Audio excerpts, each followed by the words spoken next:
this is to you from me, because you said a lot of negative bullshit that really left me angry. Take this country back, but see, this shit was never truly yours. See, this land was stolen, people were killed, scars that to them have yet to cure. Mr. Candidate, Mr. Sir, can we go through the issues society has that I still can't concur? Because see, while families are home giving grace for the little things they've gotten, you walk into a mansion and lay on Egyptian cotton. And as I speak, my very soul bleeds, because I know what it's like to go to bed hungry and still give thanks on bended knees. I turn on the news and it washes away my bliss. They say it has nothing to do with racism, but just take a look. It absolutely is. Mass shootings, belligerent comments, and rage over the Confederate flag. And what's crazy is people have negative shit to say. That shit makes me want to gag. Rants and riots, well, what did you expect them to do? Because see, years of warnings and preachings weren't enough for you. Mr. Presidential Candidate, with your stereotypical and racist comments that don't seem to budge. But see, Mr. Candidate, I myself used to be an illegal immigrant, and now I work next to a judge. See, my mother's sacrifices, sweat, and tears were all our rocky start. But she climbed up the ladder from Newark to Elizabeth to motherfucking Rosa Parks. Mr. Candidate, I'm proud of my roots, and no one in my family even knows what jail time is. So maybe next time you should think before you want to make my culture's life any of your business. Oh, and Mr. Candidate, one more thing, just again. See, in my family, there's only one person that's happily married, financially stable, and he happens to be half Mexican.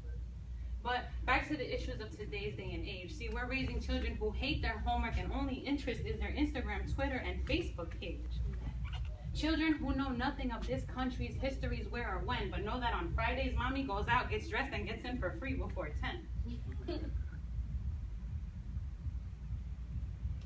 See, because society has us wondering if our kids are well enough and able. Required to take an IOP eval for a damn label, created to enable and stunt potential based on a fable. ADD, ADHD, any learning disability. Making parents wonder what's better, one-on-one or mainstream. But don't you get it? There's no test on earth that can limit what your child wants to be.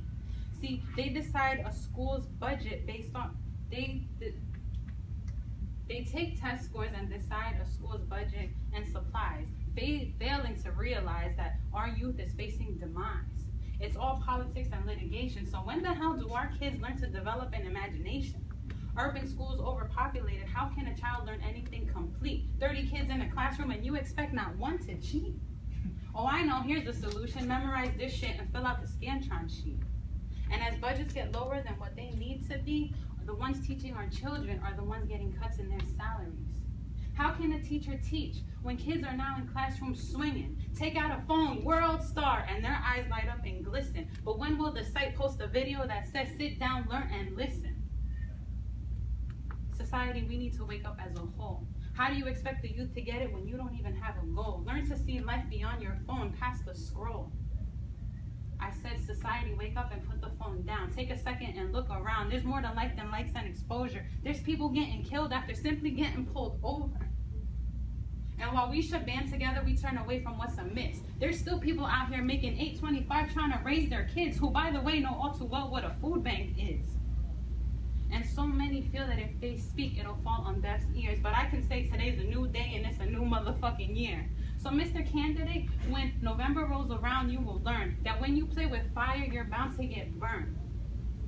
Mr. Candidate, this is for all the assholes who love and follow you, the same racist motherfuckers who will feel the wrath too. They said that from the ashes a fire will be awoken. And you're right, thank you, sir, because now everyone I know will be voting. With regards, che3zy.